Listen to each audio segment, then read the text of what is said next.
Bilbila bituu keessan dura wantoota beekuu qabdan isinitti agarsiisa. Aappii ajaa'ibaa bilbila feekiif oriijinaalii ittiin adda baasuu dandeenyu tokkoon isinitti agarsiisa. Innis asirratti argaa jirtan maqaan isaa kun asirratti AIDA 64 jedha. Play Store yookiin App Store irraa argachuu ni dandeessu. Yookiin Telegiraamii chaanaalii keenya irratti isiniif gadhiisa eebbisaa ta'e descriptionii jala argachuu ni dandeessu. Aappii kana seennee ni ilaalla. Aappii kana irratti yeroo bilbila bitan feekii fi oriijinaalii isaa yeroo baay'ee storeejii yookiin raamii isaa feekii irratti ni barreeffama jechuudha.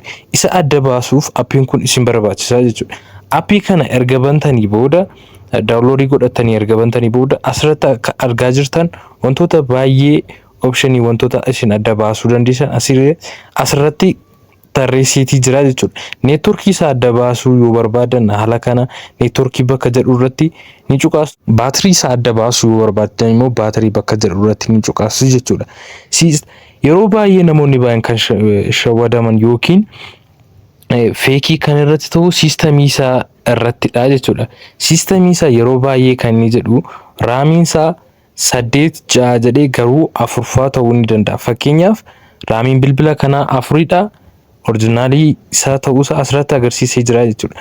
Namni kun raamiin kanaa 6 jedhee na sobuu hin danda'u. Aappii kanaan adda baasuu ni danda'a jechuudha. Storeejii isaas fakkeenyaaf 64 jedha garuu oriijinaaliin isaa 50dha jechuudha. Akkuma asirratti argaa jirtan storeejiin bilbila kanaa 50dha. Garuu seetingii isaa keessa seentanii yoo ilaaltan storeejiin bilbila kanaa 64 jedha. Haala kanaan wantoota baay'ee adda baasuu dandeessu.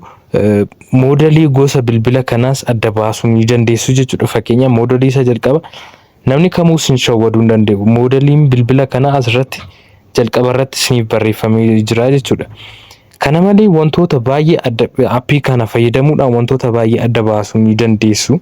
Fakkeenyaaf baatirii bakka jedhu irratti yoo cuqaastan asirratti haala kanaan kaappaasitii baatirii kanaa gara gadi isaatti yoo ilaaltan 5,000 asirratti 5,000dha jechuudha. Kaappaasitiin baatirii bilbila kana namoonni baay'een 6,000 yookiin isaa ol jedhanii isin sobuu hin danda'anii aappii kanaan adda baasuu ni dandeessu. Dabalataan heelzii kondiishinii isaa ilaaluu ni dandeessu jechuudha. Asirratti heelzii kondiishinii isaa gaariidha jechaa jira. Tempereecharii isaa wantoota baay'ee ittiin adda baasuu ni dandeessu jechuudha. Aappii kana fayyadamuudhaan aappii kana Telegiraamii keenya eebbisaa ta'e chaanaalii irraa argachuu ni dandeessu jechuudha. Wantoota abaawootii keessa seentaniis wantoota bilbilicharraa adda ta'an yookiin wantoota seetingii isaatiin oriijinaalii isaa adda baasuu ni dandeessu. Aappii kanatti fayyadamuu yoo barbaadan Play Store irras jira. Telegiraamii keenya irraas argachuu ni dandeessu. Viidiyoon kun fayyadeera taanaan like, subscribe gochuudhaan odeeffannoo adda addaa saffisaan akkasiin maxxansa afaan Oromootiin akkasiniif ga'uuf like gochuu hin dagatinaa. Galatooma.